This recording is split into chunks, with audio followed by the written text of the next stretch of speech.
You're listening to the best of Ruocco and Rothenberg on ESPNNewYork.com. You hear them every weekday beginning at noon, only on ESPN New York 98.7 FM. No, Dave, I don't think Knicks fans were expecting a ton this season, but I don't know if they were expecting them to look quite as bad as they have thus far. You know, Knicks now are 2-5 or 2-6. 2-6. They've lost 5 in a row. They're 2-6. When you watch them, and I watched that whole game last night, they're just not very good, Dave. Right now, one guy is taking a huge leap forward. That's Iman Shumpert. Yes. Carmelo Anthony has not played up to Melo's standards, although he was better last night. He doesn't look comfortable. No, he doesn't. Right? I mean, I don't know if it's the new offense with him, but, you know, are you really that surprised? Like, what did you expect the Knicks to be? I'm surprised that so many people, you look at this roster, you know, Larkin is, I was excited early on, overly excited, but he's just a guy. Shumpert has played well. I don't love his game. But he's been good this year. So far, so good. Athletically, I've always liked him. Yeah, who took a leap. Hopefully, you would hope so. Tim Hardaway Jr. He's just a guy. Carmelo is the guy, and he hasn't played that well. You know, D'Alembert, and you were right on him all along, is a much lesser guy than was Tyson Chandler. So I don't know what we're expecting here from the Knicks. I mean, they're 2-6. They're not that good. Right. They're not that good. But if you remember, what I think is the appropriate approach is the one you seem to be taking as a Knicks fan. Look, it's not about this year. It's about the years moving forward. And it's about having the cap space that you preserve and hopefully will for next year. And it's about this young coach growing, getting reps under him. It's about weeding out what players can be a part of your future and can't, and also potentially getting a good draft pick for this next year. But don't you feel? I felt like when the Knicks made their trade, and we haven't seen Jose Calderon yet, and which is a big piece, huge piece. He might be an engine driver for the triangle for this team, so they could look a heck of a lot better by the time, you know, when he does get back. And I won't dismiss that. But when they made that trade, granted he hasn't played yet, I had people telling me, oh, the Knicks are going to be so much better. They're going to be so much better than last year. What do you think people thought they were going to be? I think a lot of people thought they were going to be somewhere around a 6 seed in the Eastern Conference. But how many wins does that mean? Because the seed means nothing. I mean, 35 wins in the 6 seed doesn't. 42 to 45 wins. Yeah, I never saw that. I think that's completely unrealistic. Now, you know what? It's true. I mean, they're playing without a starting point guard. So it does make a big difference, and he's a very good offensive point guard. He's a very good shooter. It would add a completely different dynamic to this team. If you have a guy that can stand outside and take open jumpers and knock them down consistently, that's a big advantage to have. But I look at this team, and nothing excites me. I mean, Shumpert's played well, but listen to the starting lineup last night. Anthony, we know what he is. Shumpert's played well. D'Alembert, Hardaway Jr., and Shane Larkin. That's 3 guys that are in this league. Because Tim Hardaway Jr., even though he excites the heck out of Knicks fans when he hits a 3, that's all he does. And that's all he does. And he's a terrible defensive player. He is a terrible defensive player. He can't rebound. He could shoot. But that's it. It's not like he's a Kyle Korver shooter. He's a good shooter. But this team right now just doesn't have a whole lot of talent. However, you know, the shift is the trust that you have in the management moving forward. With Phil Jackson here, it doesn't feel totally fruitless to go through a season where you're not performing well because you think, okay, this guy sort of has it under control. He can allow us to be patient. I think for our fan base and our people that are, you know, patient for the team to, you know, immediately show this progress, I think you're going to see progress. I think you're going to enjoy it. And I think you're going to see the kind of basketball that was demonstrated in the first half of that game on Saturday. And hopefully we'll be able to withstand the gaff, as the expression goes, and play up to pressure defense when we have to when games get close. You see, here is exactly the thought I think you're feeling, Dave, that Phil Jackson's expressing, tweeted to us by 2 people, if that's all right. Can I give you 2? Yeah, I'd love that. All right. Forever Shining, and then Haroon8886. Forever Shining tweets at us, at Ryan Ruocco, at Rothenberg ESPN, saying, I'm frustrated, but calm, knowing there's a light at the end of the tunnel. Haroon tweets at us saying, I'm calm, because we have a draft pick this year, to be honest. Losing isn't so bad because of the pick and the future cap space. And I feel the same way. And for every year, see, when I was at night, and I would come on after the Knicks, Ryan, and they would lose a game, and I would go crazy. People say, why are you going so crazy? Because this is win now. Because there is no what happens next year, what happens in 3 years. I don't think there was a plan in place to decipher where we go from here. Now there is. So if you told me that the Knicks won 27 games this year and wound up with a top 8 pick, and they had all that money in cap space and Phil Jackson making these decisions, you know what? I would feel pretty good about things. Yeah, it's a totally different perspective than from a year ago. Because last year, you were trying to build on a 54-win season, a 2 seed, and you didn't have your draft pick. So there was no fruit coming if you didn't have a successful year. This year, if you don't get to the playoffs, it actually could be a good thing for the future of this franchise. And the fact of the matter is, you watch this team right now, and they're just not good. Yeah, if Melo gets more comfortable, might they win some more games? Of course. He's that kind of impactful player. Right now, Carmelo Anthony is nowhere near Carmelo Anthony at his apex. Right. And they'll probably play better basketball the more comfortable they get in this triangle system, and Fisher becomes more comfortable, and they actually start to narrow down a lineup and a regular 8-man rotation. Absolutely. But they're just not that talented. Right. They just don't have that many good players that you see on the floor. Now, Phil Jackson yesterday had some interesting words for Adam Silver. We'll tell you what that's about in a moment. Plus, apparently the Knicks are trying this year. Thank God for that. A dismissal from what we saw last year, You Dave. like when I go crazy? Yeah. Wait till we hear this. Oh, that's next on ESPN New York. You're listening to the best of Ruocco and Rothenberg on ESPNNewYork.com. You hear them every weekday beginning at noon, only on ESPN New York 98.7 FM. By the way, have you heard the new Taylor Swift album yet? Yeah, sure. It is. I didn't even know there was a new Taylor Swift album. It's called 1989. Dave, let me tell you. Now, you know, when it comes to music, I like everything. You like everything. But Yeah. you know what? You know why it's not genuine from you? Not. Whoa, I shouldn't say not whoa, genuine. whoa. But you know why you take it with a grain of salt is a better way of saying it. It's because you like everything. I don't like I've death never metal. heard. You don't like what? I don't like death metal. So Metallica. I mean, I like Enter Sandman. Anthrax? No, I don't like Anthrax. I don't know. I don't like Anthrax in any context whatsoever. I am not a fan of Anthrax. No, I don't like Anthrax or, Death Bodies or Knives in My Eyes or whatever these bands are called. I don't like any of them. No. The music that you and Don LaGreca enjoy, you can enjoy alone. Okay? With that I and Don LaGreca? Yeah, I could see you and Don rocking out to some Slipknot. No. Okay. No. Well, I'm not a fan of that. Tell me about the new Taylor Swift album. It's terrific. It is terrific. Please. And I'm not. Look, Eminem is my guy. I'm more a hip hop fan than any other genre, but I do like a lot of different kinds of music. Huge Billy Joel fan, Elton John. I like Van Halen, who's your favorite. Yes. But Sublime is one of my favorite groups of all time. But I have to say, this album is very good.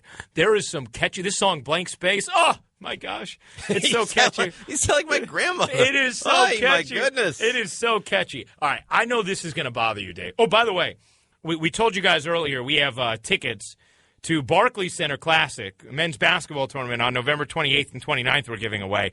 And we're doing that by revealing our favorite college basketball players. Dave has already revealed his.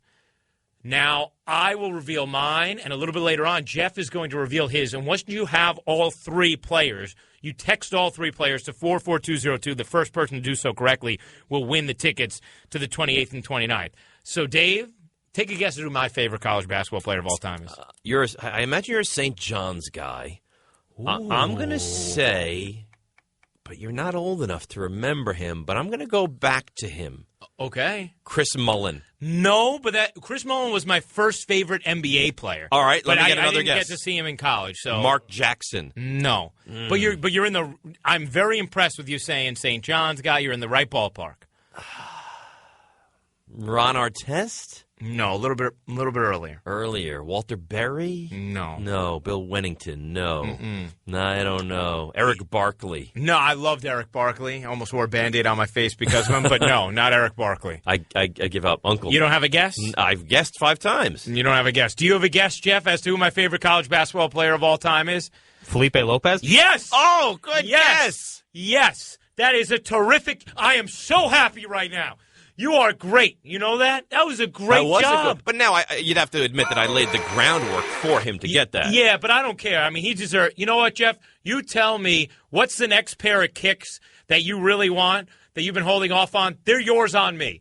They are yours on me. You're going to buy him kicks for that? Yes. What would I have gotten if I got it right? I would have gotten you Birkenstocks. He gets a nice pair of J's. Wow. That's right, yeah. Now, can you tell me this? Where did Felipe Lopez go to high school?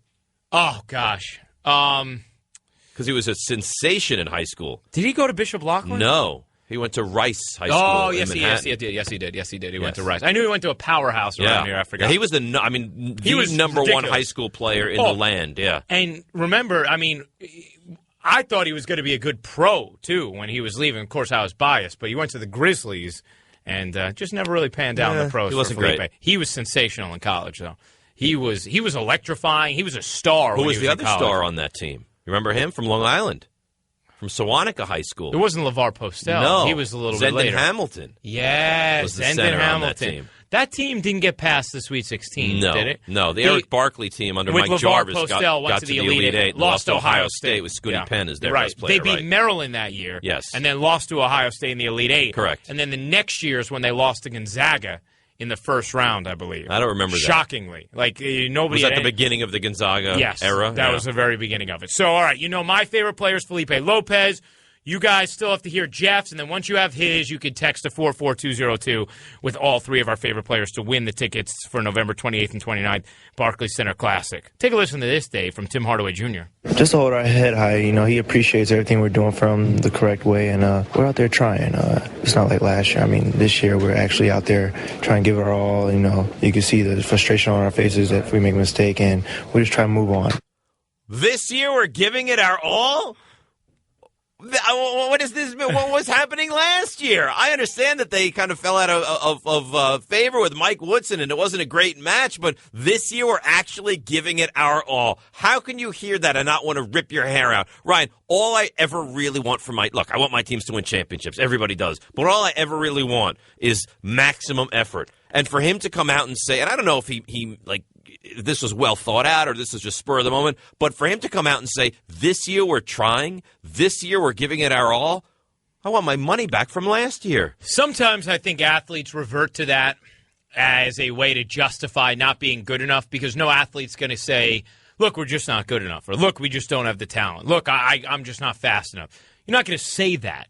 You're going to come up with a different reason. So I think sometimes they come up with effort, energy, we're in a malaise, just to kind of protect their talents. In this case, I think there was such division with Mike Woodson last year and sort of a lack of penetration of his message during the year that at some points, it looked like they were a little disinterested, disengaged. I think that's what Tim Hardaway Jr. is alluding to, and it's kind of what we were talking about before, So Dave. am I supposed to be excited that this year the Knicks are trying, even though they're sitting here 2-6? No. You know what? My 4-year-old gets trophies for going out and, running up and down the soccer field. That's great. That's fine. I want you to try. You try, and you're a winner in my book. You're getting millions of dollars in the NBA. Trying is the first thing that you expect your team to do. Yeah, no. I agree. That should bother you about last year, but the part of it that should make you feel good about this year is that it's another indication that everybody feels like there's more structure and discipline this year. It's not going to help them win games this year necessarily because they just don't have the horses. Right. But it makes you feel better about the future. Wanted to also throw this by you, Dave. Adam Silver, I believe this happened at the Knicks and Nets game. He was asked about the Knicks triangle, and he said, clearly they're still learning the triangle. Commissioner of the NBA saying this. I still don't understand it, but they're learning it. And he was saying this kind of with a laugh. But that's what the game is all about. You have a new coach, you have a new president of basketball operations, and Phil Jackson, you have a couple new players on the team. Phil Jackson met with the media yesterday. Another thing I like, he's doing kind of like State of the Union addresses. Which you should. And he said, it was fun to have Spike do the little piece on it, meaning the triangle, and humor part of it too. But I wasn't so humored by the commissioner actually jumping on top of that too. He didn't need to get on that. There's enough focus on the triangle. It's a system, simple basketball. We're over the triangle. Let's go to business. and play it the right way. Do you think Phil's right? Did the commissioner step out of bounds when he made those comments? Oh, it's just all in good fun. I don't think it was a big deal. I think this is Phil being sensitive. I think it's Phil. Phil loves to play the media game. Phil loves to put the knife in and twist it and play, and it's all mind games and stuff like that. I think this is an absolute non-story. You know what I like about what Adam Silver did is it just shows you his transparency and how accessible he's been and how comfortable he is broaching any topic. We saw when we talked about the gambling. We see it with this.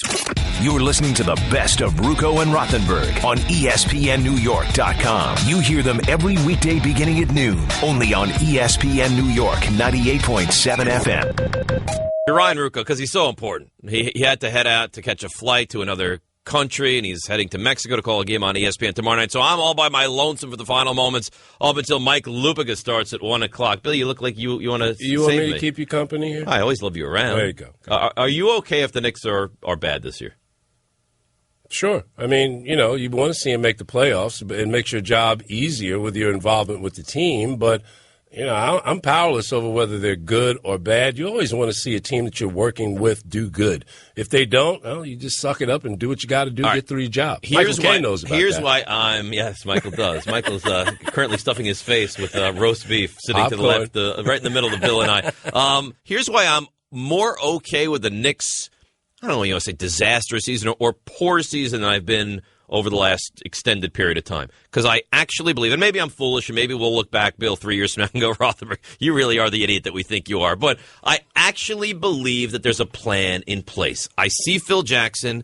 I have confidence in him. I see Amari Stoudemire coming off the salary cap. I know they're going to have money to spend. So if you told me that the Knicks win 26 games, and I don't think that they will be that bad, but they win 26 games, and they have ping pong balls, and they have a pick in the top, 5, 7, 9 in the draft, which is supposed to be pretty good. All of a sudden, a pick that's high that could become a good player and money with Phil Jackson to spend, I'm excited about that prospect from the Knicks. I think long-term, you're absolutely right. This year, I think they're closer than they are farther away, and you still haven't seen two key components of this basketball team. Jose Calderon, when is he going to get on the floor? And when is Andrea Bargnani, who's supposed to be a better player in the triangle, when are you going to see him get on the floor?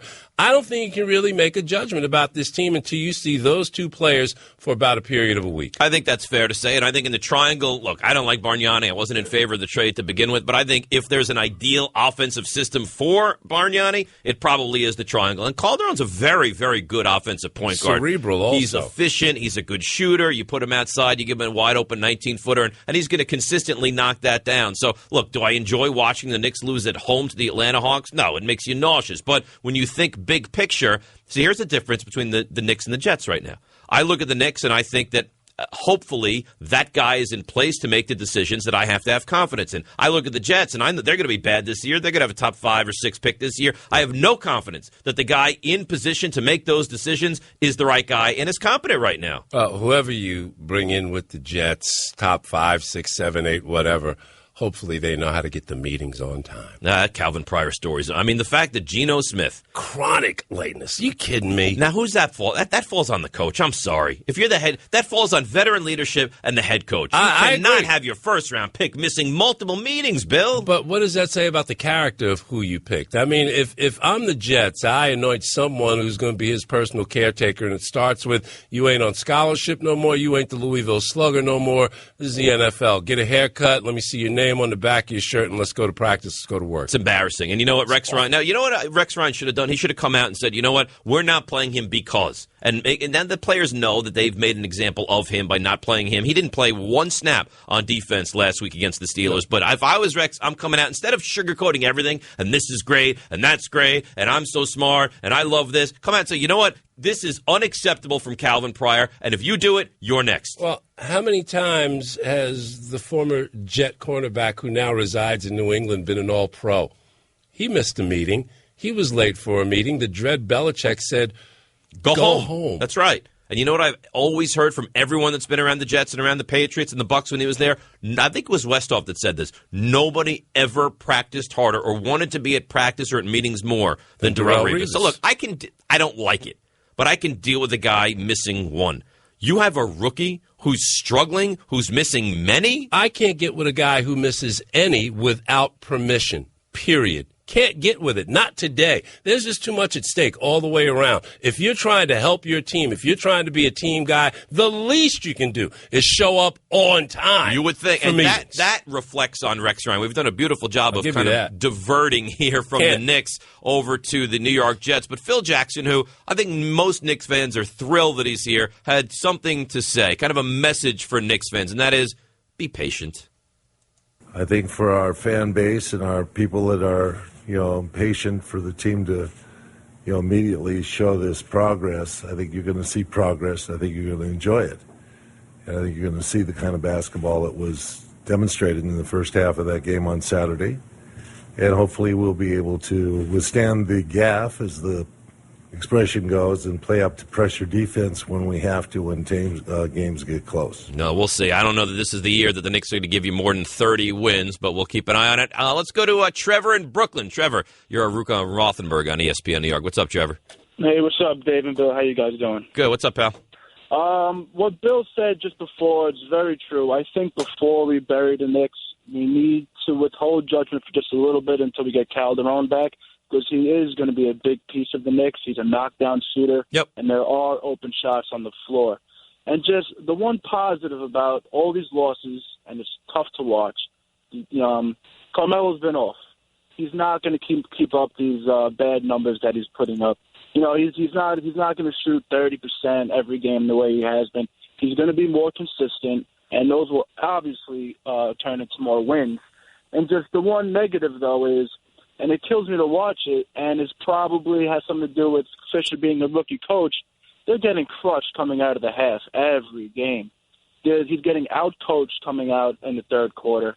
And it's like, but this has been an issue, and Trevor, I got to run. I appreciate the phone call. This has been an issue with the Knicks for years now, that they would go in, play a good first half, come out in the third quarter. I don't think this is a Derek Fisher issue solely. I think this is an issue with the Knicks and with the organization, and I don't know why, but for some reason they come out in the second half and they look like they look like they're done. They look like we've put our work in the first half and we're ready to move on. And I got to tell you, what Tim Hardaway Jr. said, and we touched on it moments ago, bothers me to no end. And I know, Bill, you weren't all that bothered with this. This drives me crazy. It was no mystery about last year. I don't care. We're trying this year. Well, what was last year? There was no country mystery, club? Dave.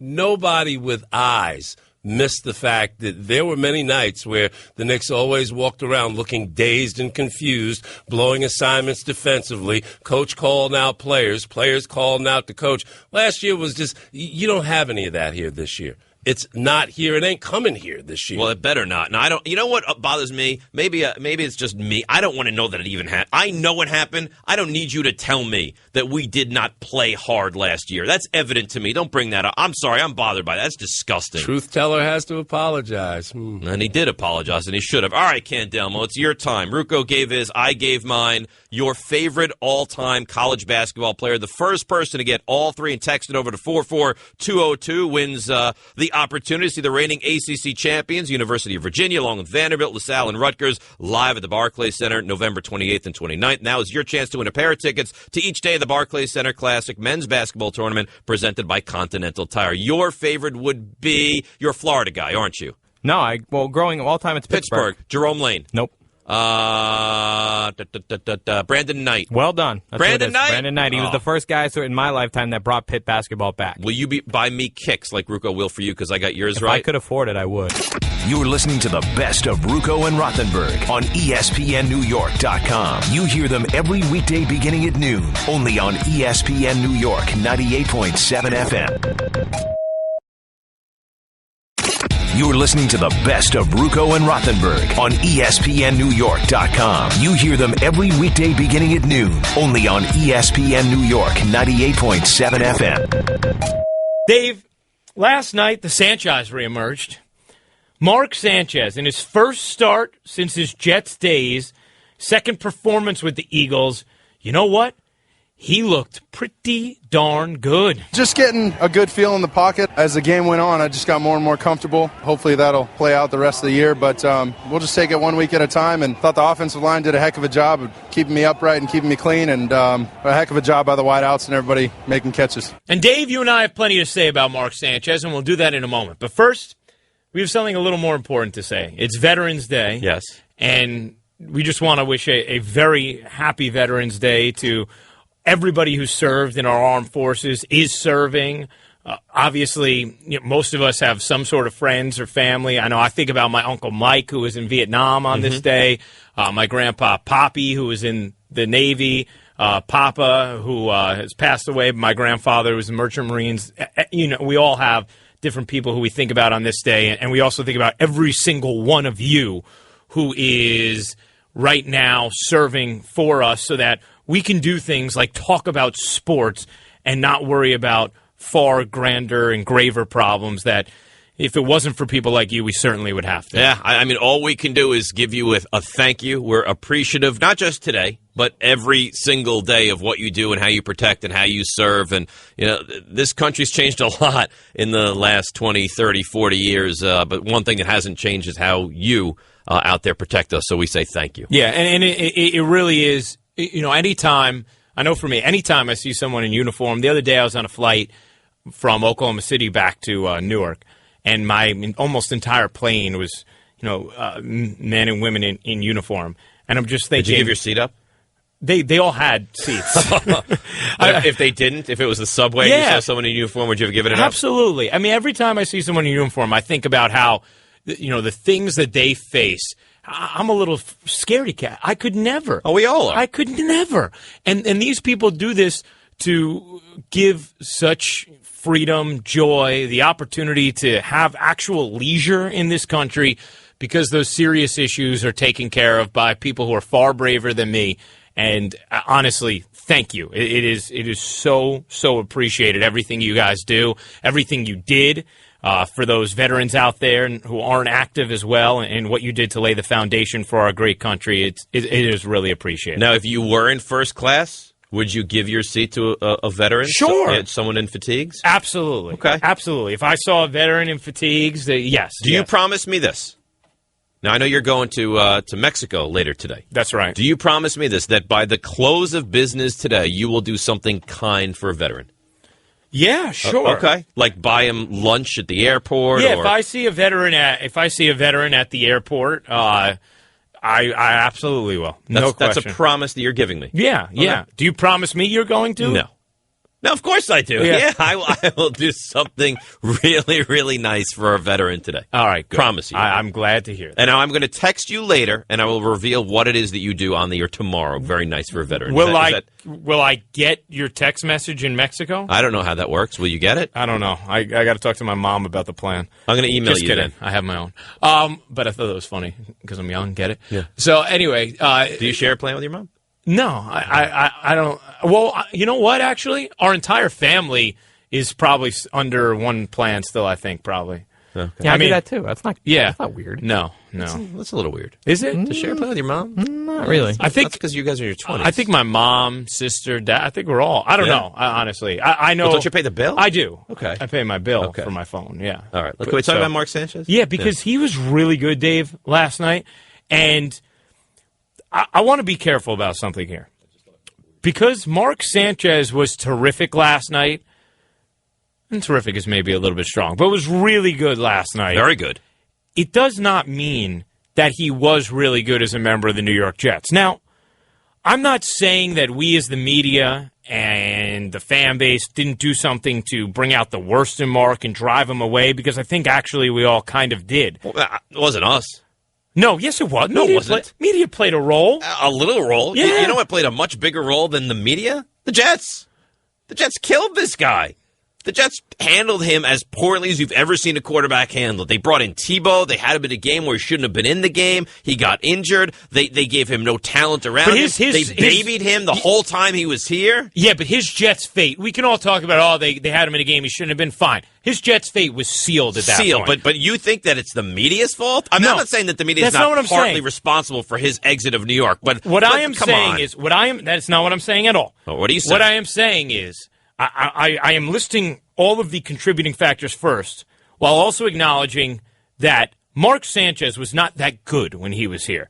Now, we are all going to act like we drove him out of town, and I'm saying, yeah, the media had a role. The fans were unappreciative. Yeah, the fans had a role. The organization didn't develop him. Yeah, the organization had a huge role.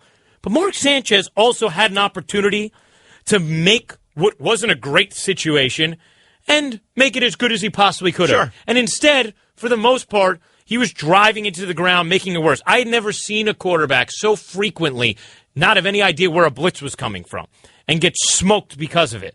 I'm sorry, but to act like Mark Sanchez was this gem here that we all just crusted into the ground until it finally would go away, that's not really true. Mark Sanchez was not very good here at all. It was a combination of everything. Sanchez was not great. The Jets handled him as poorly as you possibly could handle a quarterback. The weapons around him were almost non-existent, and he didn't play well. So it was like 5 things, put them together, and you want to blame the media somewhat at the end? The media loved this guy. Remember the first 2 years, he was the darling of this city, and he should have been. He led this team to 2 consecutive AFC championship game appearances, but they babied him, Ryan. They did. Remember the first year when they gave him this ridiculous color-coded thing of plays that you're allowed to run? There's a green, there's a red, there's a this. That was ridiculous, okay? So you want to blame the media? That's fine. You can. Well, I'm not blaming I just told you I'm blaming. I'm taking the one approach I haven't heard anybody talk about over the last couple of days, acting like Mark Sanchez was Joe Montana here, and we all drove him out of town. No, I'm saying, the media had a role. But at the same time, so did Mark Sanchez. Of course he Mark did. Sanchez wasn't that good. He was really good. But you know what? He had one, and I told you this last week, didn't I? We sat here and you said, this is, you know what? It's Sanchez instead of Foles. And I said to you, this system is so good, and there's so much talent, and the offensive line is so solid, and Chip Kelly's such a sound offensive mind that Sanchez is going to look really good. But, okay, so then you don't buy that Mark Sanchez is the lost quarterback for this organization, that he really has found something. You just think you plug in anybody in that system. I think if you take any above-average quarterback. And he's above average? You think Mark Sanchez is above average? Average to above average quarterback, and you plug him into this system, I think you get this. I think if you take Andy Dalton and put him in the system, you get this. I think if you look, the game plan, the way they implement what they do is very, very intelligent. Chip Kelly's an offensive guru. He has been forever. They have a lot. I mean, who is the Darren Sproles that he had to deal with here on the Jets? Mark Sanchez. No, there was none. He didn't have a LaShawn McCoy here with the Jets. He didn't. Jordan Matthews. He didn't have these tight ends, Selleck and Ertz. I mean, there's a lot of talent on this team. They have a very good offensive line, and they go. So I think a large portion of this is the fact that if you are an average or a little bit above average quarterback, and you go into this system, you're going to have success. 1-800-919-3776, the telephone number on the Lexus of Route 10 hotline. 1-800-919-3776. I'm curious, Jets fans, as you watched Sanchez yesterday, did you have regrets? Did it churn away your stomach? Maybe you were just happy for him and knew his time here was done anyway. I also think this. You're right about the organization not putting him in the best spot. I think when you're truly great at something or very good, you could fight your way through that and still let us see it. He didn't. That's his problem. There was a lot of contributing factors, as we just detailed. But it also speaks, I think, poorly to the head coach. I agree. Because let's say Mark Sanchez goes in there to this system and he does have incredible success with the Eagles. He does play like he did last night, where he's looking off receivers downfield. He's pump-faking safeties so his receiver can get free. He's throwing back-shoulder darts over the middle to his tight ends.